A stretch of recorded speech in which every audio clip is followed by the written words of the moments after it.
Hi friends, காலையில் எழுந்தோட கொஞ்சம் weight check பண்ணேன். சேம் வெயிட் தான் இருக்குது. இன்றைக்கி கொஞ்சம் மரவள்ளிக்கிழங்கு கொஞ்சம் பரவாயில்ல.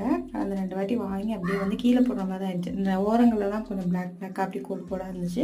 நடுவில் உள்ள பாட்டை மட்டும் வெட்டி சாப்பிட்டு மீதி வந்து கீழே தான் போட்டோம். இந்த வாட்டி வெட்டி பார்த்தே கொடுங்க அப்படின்னு சொல்லி வாங்கிட்டு வந்துச்சு. ஒரு 11 மணி போல் க்ரீன் டீ எடுத்துக்கிட்டேன். இன்னைக்கு கொஞ்சம் மழையாக இருந்ததுனால கொஞ்சம் காய்கறிலாம் இல்லை. ஆனால் நம்ம வீட்டில் வந்து கொஞ்சம் காய்கறியில் என்ன சமாளிக்கணும், கொஞ்சம் அப்பளம் இருக்கணும், முட்டை இருக்கணும், அப்புறம் எப்போவுமே ஃப்ரிட்ஜில் கருவாடு இருக்கும். இந்த 3 இருந்தாலே கொஞ்சம் சமாளிச்சிடலாம். அது மாதிரி கொஞ்சம் பீக்கங்காய் கொஞ்சோன்னு இருந்துச்சு. சரி, இதை வச்சு என்ன கூட்டு வைக்கிறது, சாம்பார் வச்சுருவோம், இட்லி தோசை கூட ஆயிடும்னு சொல்லிட்டு போய் சாம்பார் வச்சுட்டேன். கருவாடு இருந்ததுனால கருவாடு தொக்கா வச்சாச்சு. அதை வச்சு கொஞ்சம் இன்றைக்கி மத்தியானம் லஞ்சுக்கு சமாளிச்சிட்டேன்.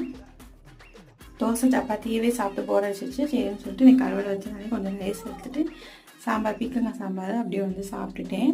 நைட்டு வந்து எக்ராக எல்லாத்துக்கும் சேர்த்து செஞ்சேன். எனக்கு கொஞ்சம் எக் மசாலா போட்டுட்டு நான் வந்து அதில் ஒரு 3 பீஸ் எடுத்து சாப்பிட்டு இன்றைக்கி டின்னர் முடிச்சாச்சு. நாளைக்கு பார்க்கலாம். Bye friends.